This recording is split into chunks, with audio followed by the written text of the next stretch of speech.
নমস্কার বন্ধুরা, পাকশালী চ্যানেলে তোমাদের সবাইকে স্বাগত। আমি আরেকটা রেসিপি নিয়ে চলে এলাম। সিম, আলু, বেগুন, বড়ি, মোরলা মাছ, টমেটো, মটরশুঁটি দিয়ে একটা তরকারি।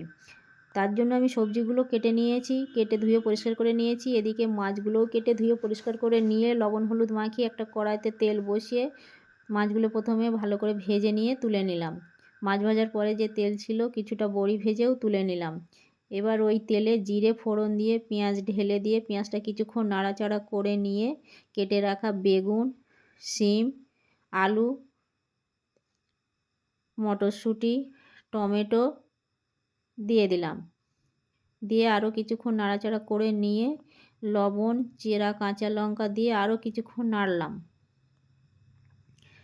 ভাজা ভাজা হয়ে গেলে জল ঢেলে দিয়েছি। এবার হলুদ, ঝালের জন্য লঙ্কার গুঁড়ো দিয়ে ভালো করে নেড়ে চেড়ে নিয়ে ভেজে রাখা মাছ আর বড়ি দিয়ে ঢেকে দিলাম। ঢাকনা আলগা করে দেখলাম সেদ্ধ হয়ে গেছে এবং ঝোলও বেশ শুকিয়ে গেছে। এবার ধনেপাতা আর ভেজে রাখা জিরে মরিচ ছড়িয়ে ভালো করে মিশিয়ে নিয়ে তরকারি নামিয়ে নিলাম। নমস্কার বন্ধুরা।